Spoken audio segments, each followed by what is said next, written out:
Hello, ladies and gentlemen. Today we're going to talk about the first small moment that you will begin drafting. Now, we will have two small moment topics to eventually choose from. Today we'll start brainstorming small moment number 1, and then later in the week we'll start brainstorming for small moment number 2. By the end of the week, you'll choose which one you liked better, your idea for small moment number 1 or your idea for small moment number 2, to write your first draft of your small moment narrative.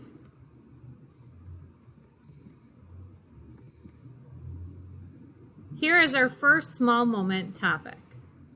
Think about an interesting everyday object and create a small moment narrative that centers around that object.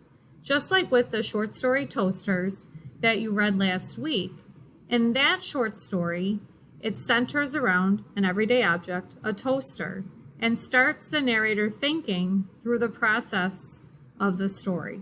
As it is being written, the toaster comes up 2 times in the story in 2 different ways.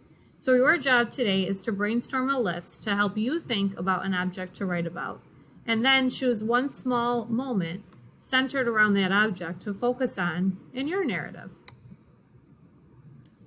Let's brainstorm together. Here are some examples to get you started. An everyday object like a phone, or a stove, or a clock, or other ideas that you might come up with. For my everyday object like a phone, I could think about a moment that relates to the object. One time I actually broke the screen on my phone. I was taking a picture of my son and I dropped it right on concrete. The screen shattered. So I could create a story focusing on that small moment in time where my phone broke. My phone would be the object. The fact that I broke it would be what my story would focus on. Or I could consider a stove as an everyday object. And I'm sure some of you can relate if you've ever tried cooking before. Sometimes it doesn't go well. A story that I might center around a stove would be the time that I burnt dinner. I was trying to make macaroni and cheese. It was one of the first times I ever tried cooking, and I definitely left it on the stove way too long. The water evaporated and the noodles started to burn, and I think I even ruined the pan. So with that small moment, I could really zero in on maybe the smells of the dinner burning and really get into that descriptive language that we talked about. Finally, one of the last ones would just be a clock.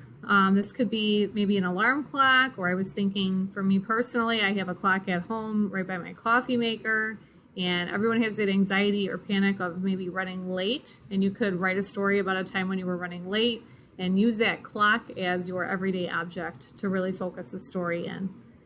I'm excited to see what ideas you come up with on your own.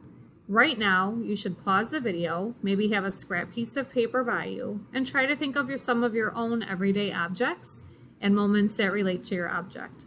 Go ahead and pause the video now. Hopefully by now you've started your video back up again. Now what you're going to do is take a look at that list and pick one of the items from your list. Start to think about how to create a small moment narrative that centers around that object. Your narrative could be about any small moment that involves one of those objects from your list. Once you've decided what object you want to use, we're going to try to think about it in terms of symbolism. Symbolism is when an object stands for a greater idea. For example, the American flag is much more than a simple piece of cloth. It stands for ideas like strength, courage, pride in our country.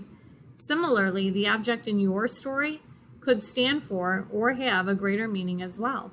Perhaps if you wrote a story about being late, that idea with the clock, for example, the clock could symbolize your anxiety or nervous about being late. If you wrote a story about breaking your phone, the broken phone could symbolize all the money that would be spent trying to replace it. As you think about ideas and continue your brainstorm, keep that in mind that whatever object you have in your story will work as symbolism in your narrative.